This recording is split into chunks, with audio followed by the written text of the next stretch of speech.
Now, people who identify as lesbian, gay, bisexual or transgender often face social stigma, discrimination and many other challenges. But on top of that, many also battle addiction.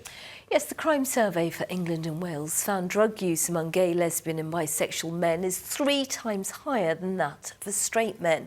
And for lesbian and bisexual women, that number is 4 times as high. Well, in the first of 2 reports this week looking at the support available, Chloe Oliver has been speaking to a man from Kent who battled addiction before truly accepting himself for who he is.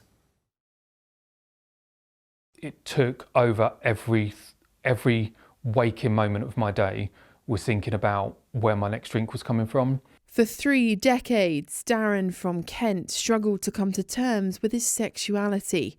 A fear of not fitting in led to mental health issues, which led to alcohol and even drug addiction. Now in his 40s, he's out and proud, helping others in similar situations to overcome their addictions.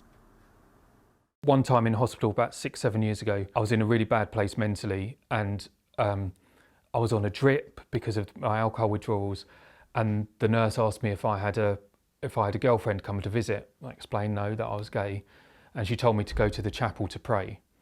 To hear that from a medical professional, you know, that just in my head confirmed all those intrusive thoughts. He says it's attitudes like this that discourages people from engaging with the services they need. Support and conversations without judgment transformed Darren's life. And that's what groups like Support You in our region hope to provide. Sometimes it's about acceptance of yourself, and then you can work on your drug addiction and your alcohol issues after that. Because until you can accept yourself and be able to own your sexuality and gender wholeheartedly, you will always slip back. Darren's experience is common, which is why more addiction charities like the Forward Trust are offering tailored help for the LGBTQ+ community. It's a mental health condition that is deeply connected to trauma.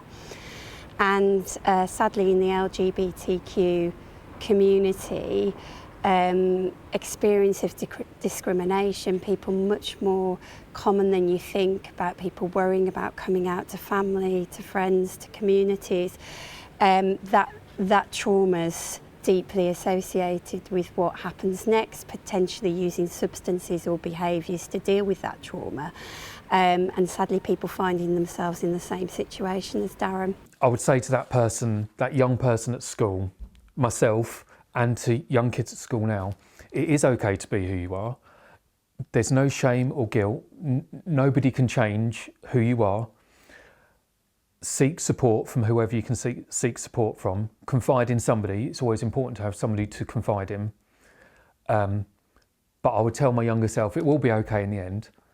You've got some tough times coming, but it will be okay in the end.